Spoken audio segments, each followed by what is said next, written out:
47 में जब अंग्रेजों को हम यहाँ से हटाए थे हिंदुस्तान के लोगों ने, वही इस मुल्क के आज़ादी का दिवस था। उससे इनका कोई लेना देना नहीं है। जिसने कुछ खोया नहीं, जिसने शहादत नहीं, जिसने अपने परिवार को नहीं छोड़ा, जो जेलों में नहीं गए, वो इस देश की आज़ादी को समझ नहीं सकते। देश की आज़ादी दिलाने में कांग्रेस का पुराना इतिहास रहा, शहादत का, बलिदान का, त्याग का, तपस्या का। सवाल ये है कि इस देश में जिन लाखों लाख लोगों ने शहादत देकर अंग्रेजों को खदेड़ा था, अहिंसा के मार्ग पे चलते हुए महात्मा गांधी ने, कांग्रेस पार्टी ने, सब लोगों ने मिलकर इस देश को आज़ादी दिलाई थी। उस 15 अगस्त 1947 की आज़ादी को आप आज़ादी नहीं मानेंगे, इसका क्या मतलब है?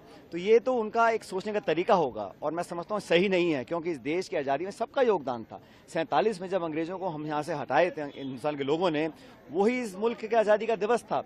उसके बाद अलग अलग धर्म जाति की बात करना मैं समझता हूँ गलत है। और कहीं ना कहीं जिन लोगों का संविधान में, देश के कानून में, हमारे इतिहास में, संस्कृति में विश्वास है, वो मानते हैं कि देश को आज़ादी जो मिली थी, सबके योगदान से मिली थी, उसको अनदेखा करना मैं समझता हूँ बहुत गलत है।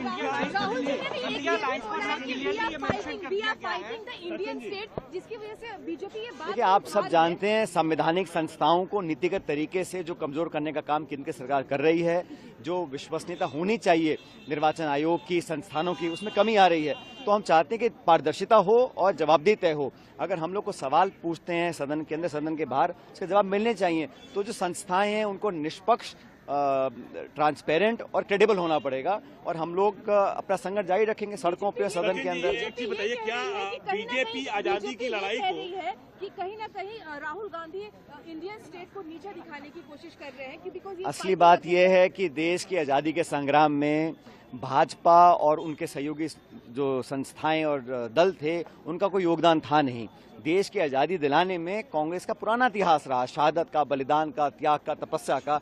उससे इनका कोई लेना देना नहीं है। जिसने कुछ खोया नहीं, जिसने शहादत नहीं, जिसने अपने परिवार को नहीं छोड़ा, जो जेलों में नहीं गए, वो इस देश की आज़ादी को समझ नहीं सकते। इसलिए उनको आज़ादी के अलग अलग दिन दिखाई देते हैं। इस देश को आज़ादी भारत के लोगों ने दिलाई थी, महात्मा गांधी के नेतृत्व में कांग्रेस पार्टी ने दिलाई थी, हम सबों ने मिलकर दिलाई थी। तो 15 अगस्त को कौन भूल सकता है? और जो भूल रहा है वो बहुत बड़ी गलती कर रहा है। अच्छा, एक चीज बताएं सचिन जी, ये जो कार्यालय है, ये कांग्रेस के नेताओं का है कि देश की जनता का?